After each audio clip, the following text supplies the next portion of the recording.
The 10th of February 2003, a truly historic day for Zimbabwean cricket. Today, the nation of Zimbabwe was set to host its first ever ICC World Cup match, a chance to show the world the beauty of their home and that its cricket team, affectionately known as the Chevrons, were ready to reach the latter stages of this World Cup, facing off against regional neighbours Namibia at the Harare International Cricket Ground. The Zimbabwean team would post its then highest ever ODI score in history, 340 off 50 overs, headlined by Craig Wishart scoring 172 not out. Unfortunately, the match would not last a full 100 overs. Rain would disrupt the run chase, forcing the game to be decided by the Duckworth-Lewis method, the Chevrons winning by 86 runs. Gee, that was a bit of an anticlimax, wasn't it? So, what is it that made this match so truly memorable for Zimbabwe and world cricket? Well, as the teams took to the field that day, two Zimbabwean cricketers would each wear a thin strand of black tape wrapped around their arms. Those players were Andy Flower, often regarded as Zimbabwe's best ever cricketer, and Henry Olonga, the first black player to ever play Test cricket for Zimbabwe, not to mention in the running for the fastest bowler they've ever produced. They did so to take a stand for an issue that was near and dear to their hearts, elevating it to the global consciousness on cricket's most high profile of stages. This simple gesture would set in motion a series of events that would change the course of these men's lives forever. But before we get to that, let's back up a bit and find out what this whole situation was about.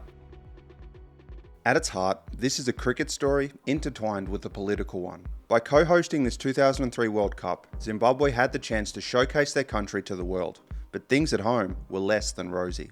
Zimbabwe had gained independence in 1980 after many years of military conflict, with Robert Mugabe elected as the country's first Prime Minister.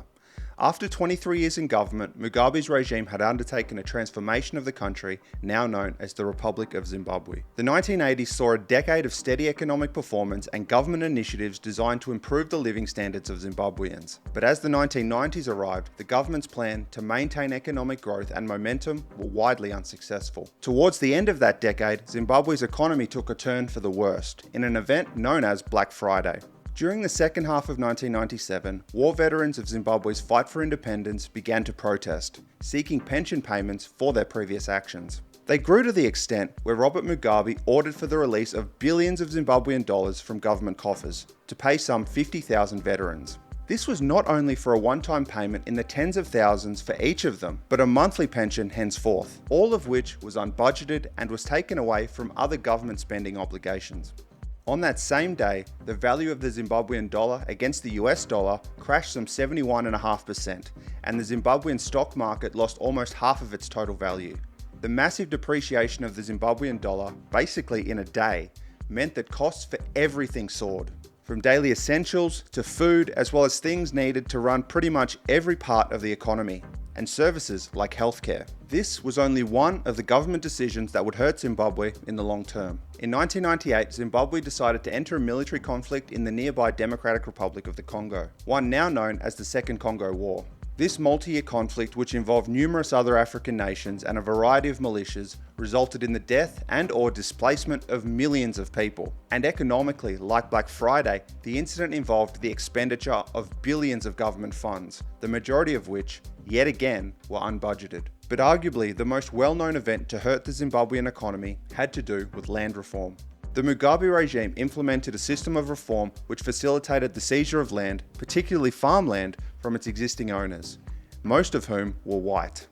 There is an argument to say on paper that this concept could be seen as a way to ensure that such land isn't concentrated in the hands of the few, and its wealth would be spread more widely amongst the Zimbabwean population.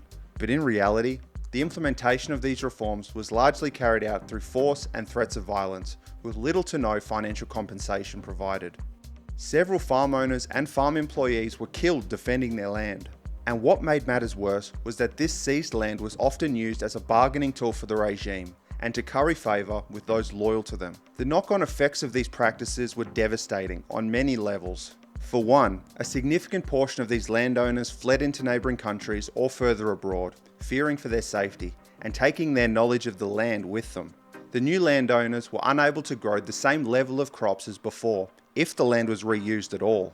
Many of the employees that once worked on these farms were now left unemployed, unable to feed their families or support their local communities. On a national scale, the situation was even worse. Major stockpiles of food to feed the country were now dwindling, making an economic situation all the more worse, with severe food shortages. The fairness of Zimbabwe's elections and the results that allowed Mugabe to stay in power for all these years had been called into question on many occasions, both in Zimbabwe and from outside observers. On a local level, throughout his entire tenure, Robert Mugabe kept a tight grip on power through fostering an environment of fear, suppressing free speech, and eliminating dissenting voices. This environment was felt and experienced by all Zimbabweans, regardless of skin colour, ethnicity, or gender. And it is these feelings and experiences, with the knowledge of what had happened to their beloved Zimbabwe, that motivated Andy Flower and Henry Olonga to speak out on this grandest of cricket stages. To express themselves more definitively, on the morning of that day, the two released a statement, some of which I want to read to you right now. We feel privileged and proud to have been able to represent our country. We are, however, deeply distressed about what is taking place in Zimbabwe in the midst of the World Cup.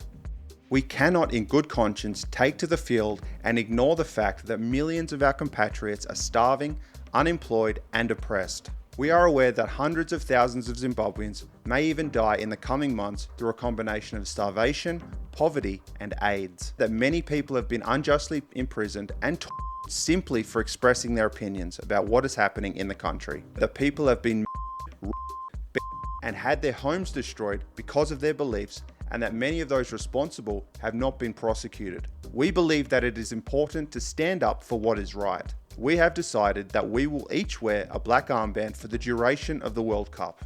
In doing so, we are mourning the death of democracy in our beloved Zimbabwe. We are making a silent plea to those responsible to stop the abuse of human rights in Zimbabwe. We pray that our small action may help to restore sanity and dignity to our nation.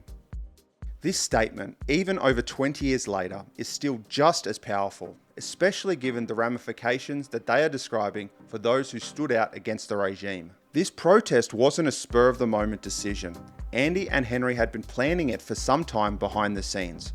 They had worked through a number of different forms of protests, eventually resolving that this method with two Zimbabwean players, one black and one white, would be the most dignified yet powerful way to get their point across. The protests made headlines all around the world as the cricket press and wider observers of Zimbabwean affairs applauded their courage to shine a light on the situation in Zimbabwe.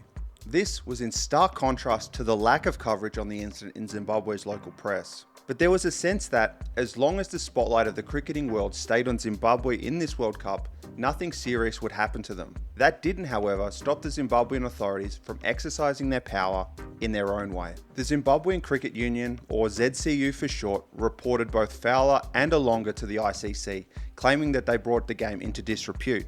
The ICC would later acknowledge that they did undertake a political action, however they didn't charge them with an offence. The ZCU also moved to drop both of them from the team. But Andy Flower, as we said, was one of Zimbabwe's best batters in the team. A number of his teammates pledged that they wouldn't take the field should he be dropped. Therefore, he stayed. The same unfortunately couldn't be said for Henry Olonga. Henry was dropped for their next match and would end up not playing for the majority of the World Cup. Olonga was also expelled by his local cricket club and the target of verbal abuse from Zimbabwean government ministers. Yet, remember, with all of this going on, there was still a World Cup happening. Zimbabwe had only played one match and there was plenty of tournament left. Zimbabwe's next opponents were against England, but the controversy didn't end there. Even before Andy and Henry's protests took place, England had been making remonstrations to the ICC about the situation in Zimbabwe. England's playing group feared for their safety, especially after recent protests in Zimbabwe saw many people beaten and arrested for participating. The British government had their own reservations, previously advising the team against visiting but would not outright ban them from doing so. To make matters even more serious, the English cricket team themselves received a death threat from a group calling themselves the Sons and Daughters of Zimbabwe. They threatened the team and their families should they visit the country. This proved to be the last straw. England tried to have the match relocated to South Africa, even if that meant playing it at a different date, but to no avail. Despite potential backlash from the ICC and the threat of legal challenges, England decided not to visit Zimbabwe to play their group match on the 13th of February. Their game against the Chevrons would be forfeit by way of a walkover, and Zimbabwe was handed the full 4 points.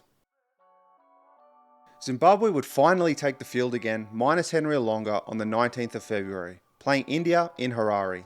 Although Andy Flower would play without black tape wrapped around his arm, a black sweatband was now conspicuously on his right forearm instead. Zimbabwe won the toss and chose to field. This was an Indian team that would eventually go on to make the final of this World Cup, led to the middle by the devastating partnership of Virender Sehwag and Sachin Tendulkar. The two would crash through Zimbabwe's pace attack as their sometimes wayward bowling was punished, being smashed for 52 off the first 10 overs. Trust me, back in those days, that was a pretty fast start.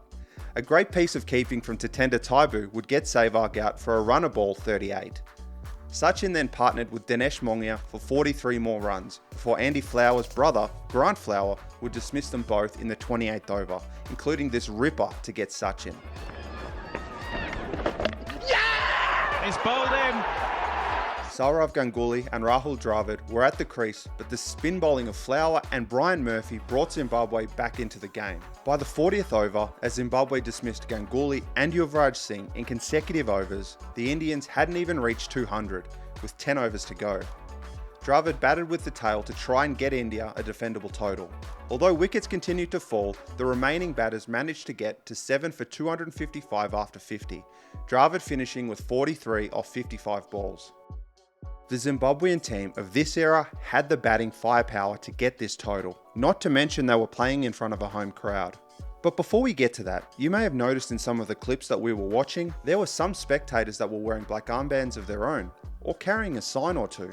Indeed, despite risking their personal safety, some of Zimbabwe's home fans had come to the ground bearing political messages of their own. The Centurion from the first game, Craig Wishart, was partnered with Mark Vermeulen, needing roughly 5 and over from ball 1 to get the total. Javagal Srinath took a wicket in the first over, dismissing Vermeulen. Side edge taken. That was a quick delivery.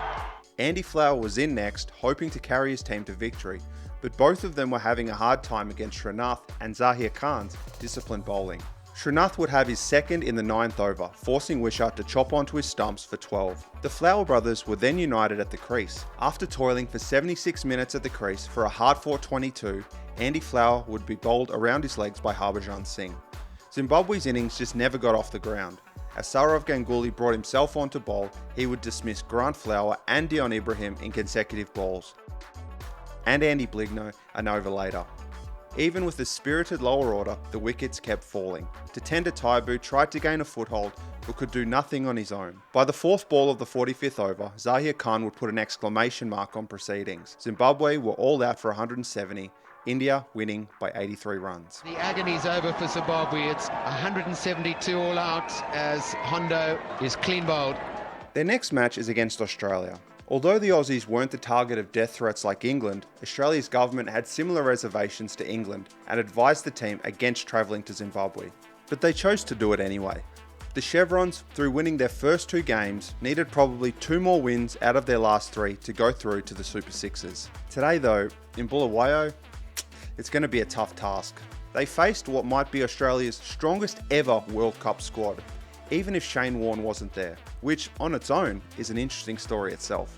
Batting first, Zimbabwe's opening pair were out cheaply, both falling to Jason Gillespie. The Flower brothers would take Zimbabwe past 100, Andy Flower reaching his half-century until this unfortunate mix-up broke their partnership. It's coming, there's a mix-up here, it's a mix-up at the bowler's end. Magnificent throw from Adam Gilchrist. Grant Flower gone for 37. Brad Hogg's flipper would then get Andy 2 overs later. Brad Hogg ended up with 3 wickets here, ripping through the middle order, but Andy Bligno, together with Heath Streak, gave Zimbabwe a defendable total. Brett Lee finally dismissing Bligno for 54, as Zimbabwe finished 246 after 50. Sorry to say, but 246 wasn't enough. The opening pair of Gilchrist and Hayden got past 50 without much fuss, helped with some missed chances. Until Hayden hit one down the throat of Grant Flower. Either side of him would have been a boundary. Gilchrist's dismissal would be similar, a half-tracker that deserved to be punished, nestling in the hands of the boundary fielder. Australia's 3 dismissals all came from balls that should have been smashed. But once Damien Martin and Darren Lehmann got to the crease, they professionally took Australia over the line, both getting 50s towards chasing down the total in 47.5 overs. Away behind square leg, the Australians have won by 7 wickets. It's a good win. With 2 losses on the trot, Zimbabwe's chances of making the next phase were beginning to slip. Their next match against the Netherlands became a must-win. They set the Dutch a total of 301 runs after 50, with Andy Flower the standout batter with 71. Boundaries from his bat was being hit to every part of the ground. Andy Bligno scored another half-century, supported by captain Heath Streak again, scoring 44 off 22, only to be dismissed by Tim DeLater. Quick fun fact, if the name DeLater rings a bell to you, it might be because Tim DeLater is the father of Bas DeLater, who is in the national side for the Netherlands as of 2024. The Chevrons would get past 300 at the end of 50 overs, setting the Dutch 302 to win. The Netherlands, despite batting out their 50 overs, would fail to reach the total, finishing with 9 for 202. Spinners Brian Murphy and Dougie Marilia taking 5 wickets between them. Zimbabwe's third win of the tournament gave them vital points to strengthen their case for Super 6 qualification. Having us all round to the Zimbabweans, a win for them by 99 runs. They were now on 12 points and third in the Pool A standings, with 1 Zimbabwean match to go.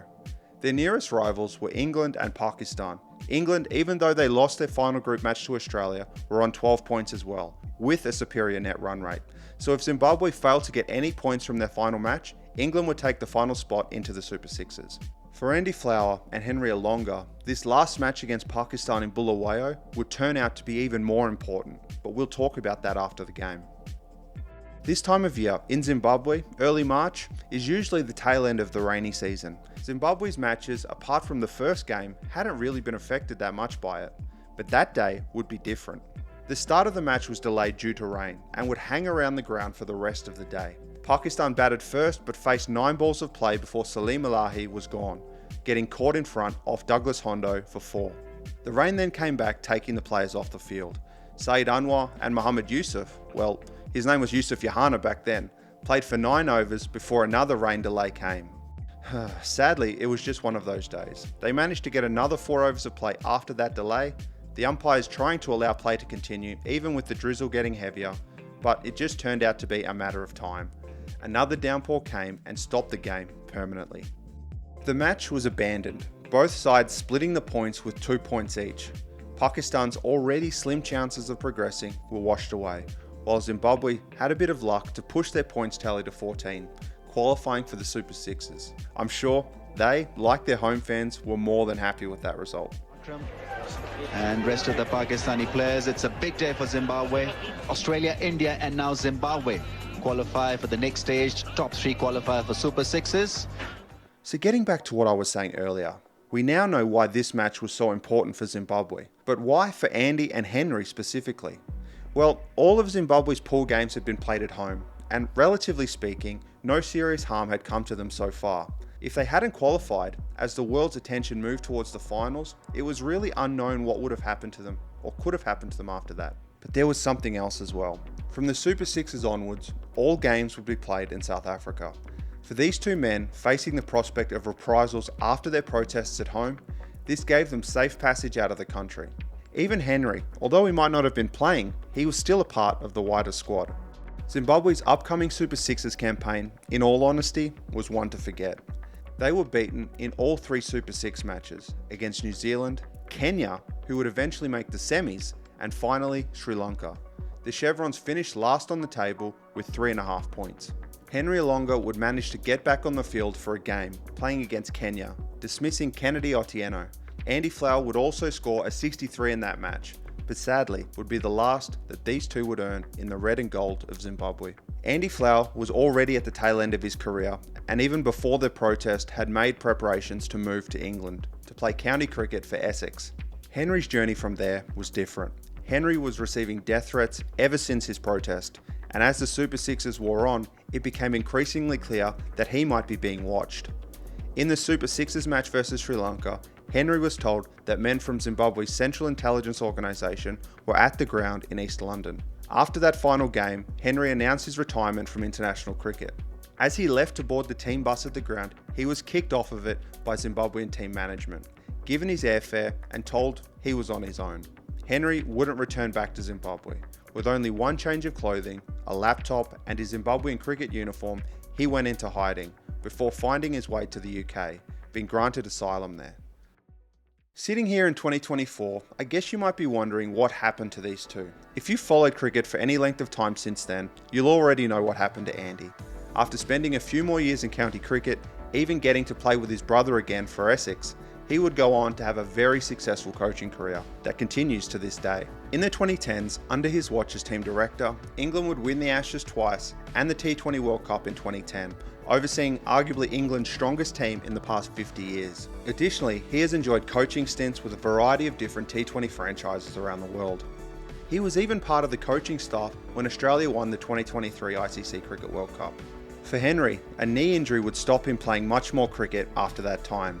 He would live in England for more than a decade before moving to Australia in 2015 with his wife and children. Today, he is still making his voice heard. You might hear him as a cricket commentator in Australia, or in other media duties, or perhaps in another way.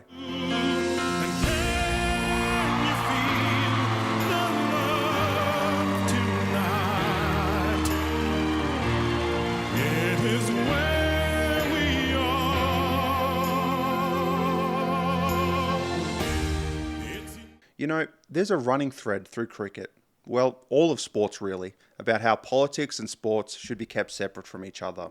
That the beauty of sport is almost tainted when politics gets involved, including protests like the ones that we talked about here. And admittedly, I had been in that camp for quite a while.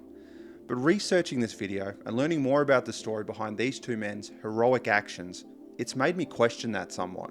It's easy for us, in the relative safety of our homes, in front of these screens, to say something like that. But when you live in an environment where the home you love is being destroyed, where seemingly anything you say or do could have serious repercussions, and where a government decision can risk the lives of you and your loved ones, sometimes the right thing to do, maybe the only thing you can do, is use the platform you have available to let the world know what is really going on. In reality, all these guys did was wear a black armband and release a press statement in a game of cricket, but it resulted in being ostracized, receiving death threats, and exile from their country. I'm not trying to change your opinion, but if that reaction is not enough to tell you that what they did was right, then I don't know what is.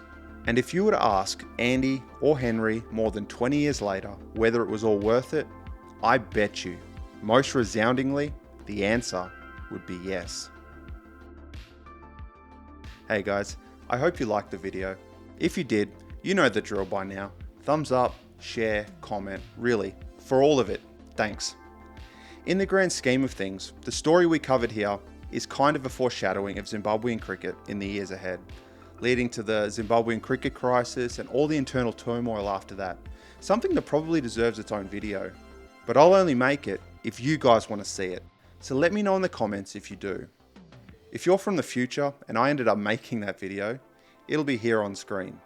Otherwise, here's that story about Shane Warne that I mentioned earlier and why he missed the 2003 World Cup. Until we see each other again, look after yourself and I'll see you soon.